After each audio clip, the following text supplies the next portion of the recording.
The facts. In Hillary Clinton's family's foundation, women are not paid equally. In fact, they're paid 83 cents on the dollar that men make. And speaking of her foundation, she is notorious for taking money from countries where men have the legal right to beat their wives, where homosexual acts are punishable by death, where women are stoned for adultery. And so why is this self-proclaimed advocate for women taking the money from these countries, and what do they get in return? The true facts? While a member of the United States Senate, Hillary Clinton sponsored 363 bills. Of those, 3 became law. 3. One was a bill to name a post office. Another was a bill to rename a highway. Every bill that she sponsored for the betterment of women, for which there was always a tremendous amount of press, every one of them died. Take a look. Some effective legislator, ain't she?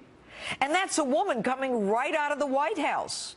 But we should all applaud one of her successes. And that success? Senate Resolution 511 from the 109th Congress, commending and supporting Al Mahiba, the first and only radio station for the women of Iraq. Think her foundation got a check from anyone over there? And as to Tim Kaine, the man who received $160,000 worth of vacations, clothes, tickets, while his successor, Governor Bob McDonnell, in the same state of Virginia, gets indicted and convicted of graft for gifts of $175,000, which conviction was overturned by the United States Supreme Court. I told you this before. The rules are different. The candidates have exact opposite opinions and positions. Someone is lying and someone is telling the truth.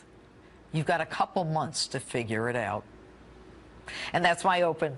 Tell me what you think on my Facebook page or Twitter, hashtag Judge Jeanine.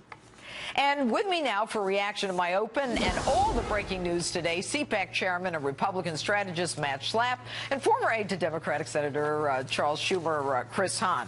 Okay, guys, let's talk about the fact that we've got this guy, Tim Kaine. All right. Now, Tim Kaine is from a swing state. I get it. Smart move. More of a swing state than Mike Pence is from in terms of the election. But at the same time, Hillary is, I think, in bad shape.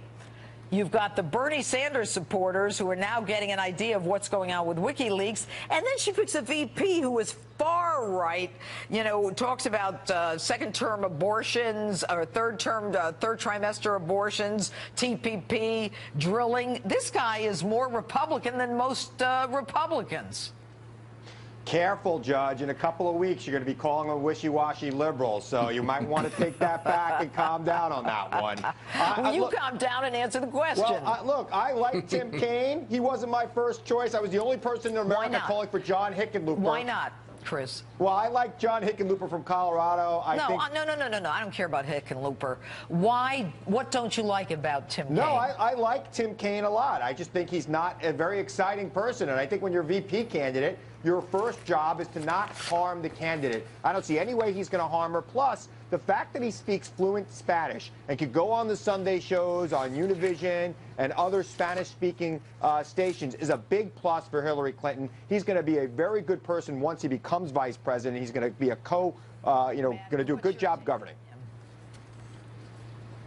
What was that, Judge? What's your take on Tim?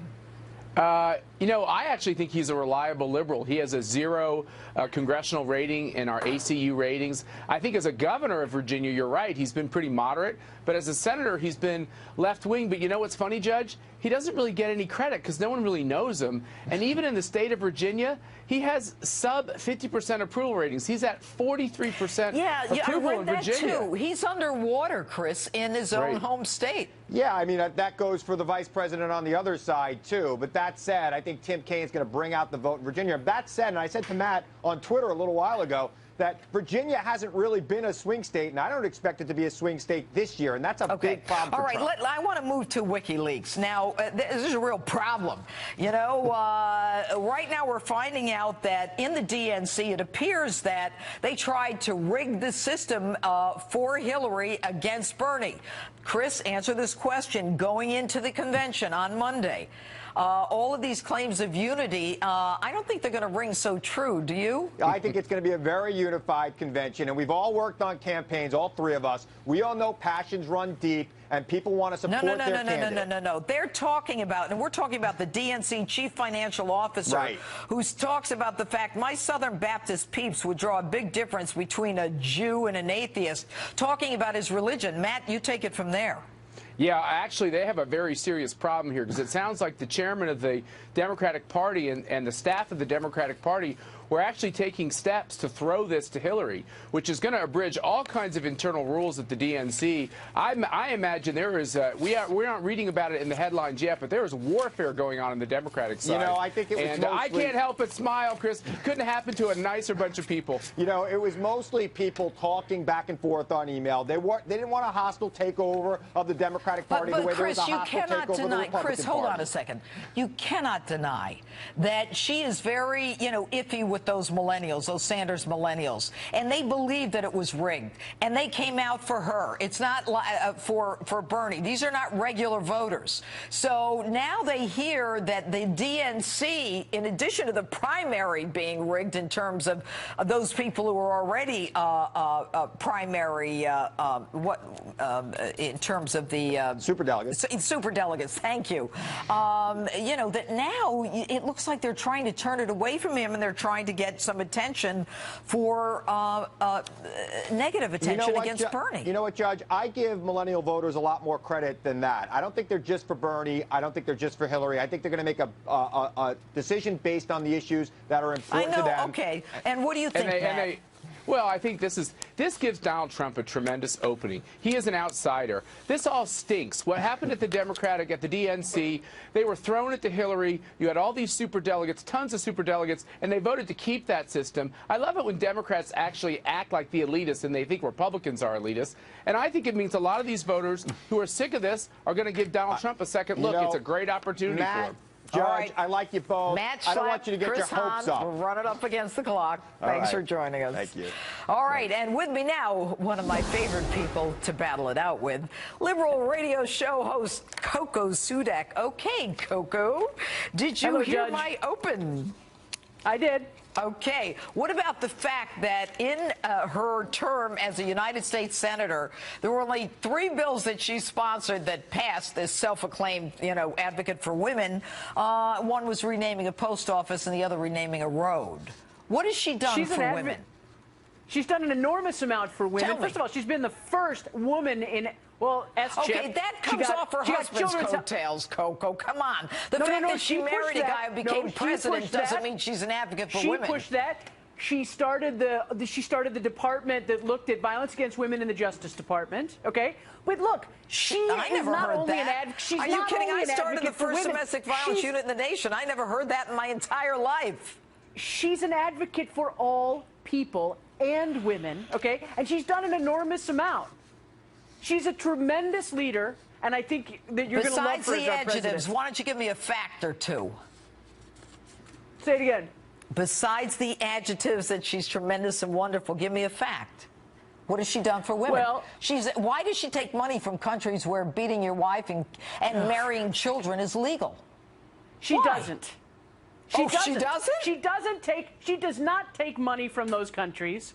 The Clinton Foundation might take donations from people in those countries. That is a totally different thing. And she's not responsible for that. Coco, $25 million from Saudi Arabia, which she conveniently left off her disclosure. Come on, Coco, you know that that's the case. This is a woman who's walking around with the princes and the kings, and that money is not coming from people, it's coming from the government. Why would those governments that degrade women want to give this woman money? This woman is walking around with people who are serious about policy and about public service in this country. And serious about putting money in her family's foundation. But her family's foundation is a foundation with a charitable purpose and mission. Okay, so you tell me what percentage of that foundation foundation goes to charities? I don't know. I'm not looking at the 990. But it hasn't.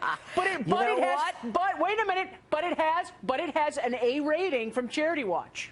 You know what? 15%. It has an A rating from Charity It's Watch. all for the Clinton operatives. It's for people who used to work for her, people in the campaign, travel, hotels, meals. This is one huge worldwide foundation taking care of all the ex-political operatives so she can run for president. Why do you think Qatar wants to give this woman money? Yeah.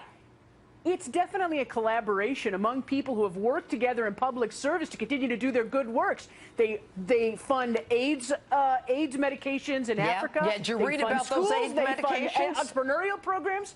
I'm just saying that you guys might paint the Clinton Foundation as something nefarious, but it is a group of people who have worked together doing good around the world. Coco, I thought you were sharper than that. Here's the bottom line. The Clinton Foundation is a money laundering operation under the guise of a 501c3 that has violated rules not just in the United States for as a not-for-profit, but around the world. It's a joke. And when Bill Clinton gets in the middle of deals where Hillary, as Secretary of State, does benefits for countries that give her foundation, her family foundation, money, then you know what? That's pay to play.